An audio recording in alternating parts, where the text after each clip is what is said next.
Welcome back to VladTV. First Lady of Young Stoner Records. Okay. Karlae in the building. Yes. Thank you guys for having me. Thank you for pulling up. Period. How are you? I'm good. You look great. It's good to see you again. Good to see you too. Last time I was lit backstage. Yeah. It was a little Got Little Keisha, right? Wow. What a time. I know. I've grown so much since then musically. For sure. You gotta hear my new shit. It's crazy. Yo, you know I'm always a fan of the music. For real. I know. And I appreciate you for that. Of course. Man, if you're cool, I would love to just start from the beginning. Okay. Let's get in. Let's dig in. Get to know young Karlae. Let's dig in. Born in North Carolina, raised in Georgia. Mm-hmm. How was that? And when did you move to Georgia? I moved to, the other day, I'm going to start with saying this. My mom said, you've been in Atlanta, because I used to say 15. She was like, Karlae, you moved to Atlanta when you was in the 6th grade. I was like, Ma, it's hard to keep up with the time, we get older, whatever. But yeah, so I moved to Atlanta in the 6th grade. And I would just say the transition was, I don't know, I feel like I adapted pretty easily because I'm just I think I'm that type of person. It's just in me. Yeah. But I don't know. Atlanta is very I feel culture, it's the culture there for African Americans is business driven, music, life. So sure. I don't know. I feel since I moved, I just was I want to do something in entertainment or be an entrepreneur, just off of the atmosphere there. Right. So it was easy for me to adapt. But I still rep my hometown. Yeah. Trefo, Winston-Salem.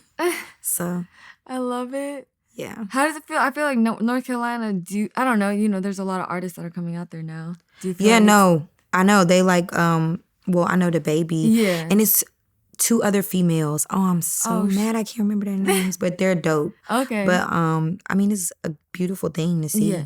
For real. For sure. And were you raised in Atlanta? Because, Amaretto got that Sorry Not Sorry record. Yeah, no, I did a radio interview and they asked me about that. It was so tell me, how long you been in Atlanta? I was I've been in Atlanta for a long time. They was where you graduate? I said, North Atlanta High School. They said, oh, you ATL'd it. Yeah. I was yeah, no, I graduated from North Atlanta, but I would say I'm 50-50 because I still my roots is my home. Okay. But Atlanta did raise me. Right. It it's making a recipe. Atlanta put a lot of stuff in my pot. So right. So do you feel any type of way about that song? Do you feel like people aren't from Atlanta claiming they're from Atlanta? Because you were raised in Atlanta? I feel everything should be taken a grain of salt. To me, it was more so, I fuck with it because I feel one, if you just really walking around and you're not telling your truth, then that's on you. I'm not finna be I'm from Atlanta, knowing good and well I'm from where I'm from. But at the end of the day, I am Atlanta because, you know what I'm saying? I've been there, long enough. I feel it made me the woman I am now. But I don't know, I didn't take it no way. I feel people just so, they take things a little too serious, you know? And that's what she should do. She repping for her hometown. Right. She repping for her set. That's what you do. Right. She's offering her ass off too. I interviewed her. She's this little girl. I'm you be spitting. No, she be spitting. Yeah. And then her energy is just so good. And she's so she just has a pure energy. I seen her in the club and we talked.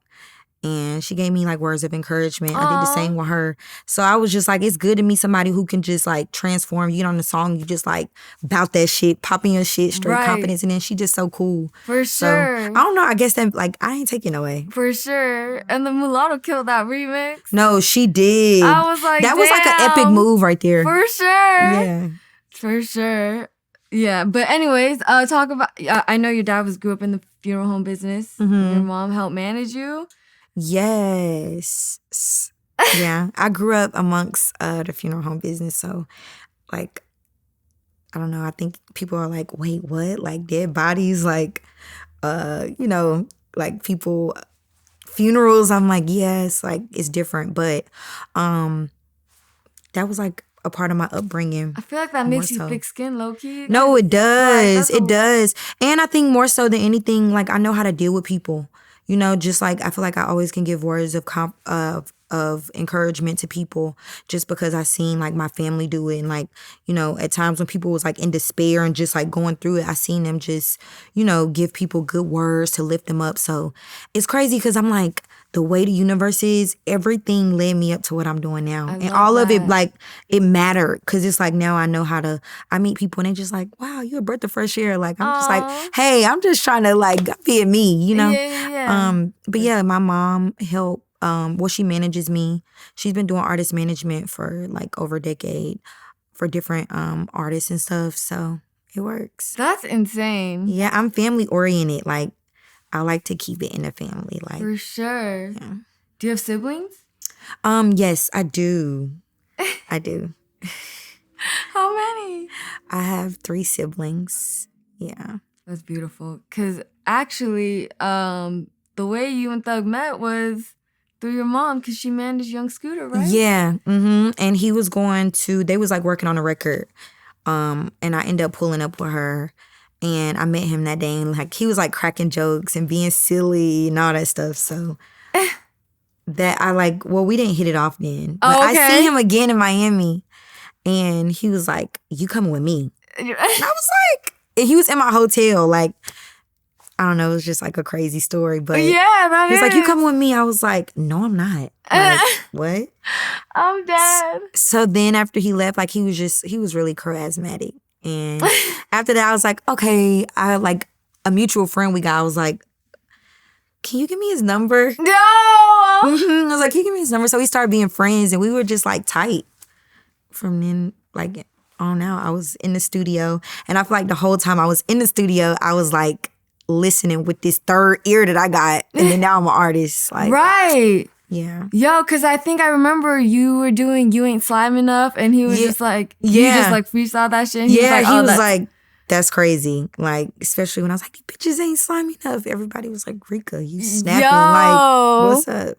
Right. And it was like distinct. Your voice is distinct, you know? Thank you. That's I huge. didn't know that. Okay. Yeah, you know. All right. Thank you. Feel me? But what was that? Was that the first time you got on the mic? No. So I like played around before, but I would say that was like my first time really trying to like complete a full song, like make a record. Yeah. Without just like playing, listening to myself, like, yeah.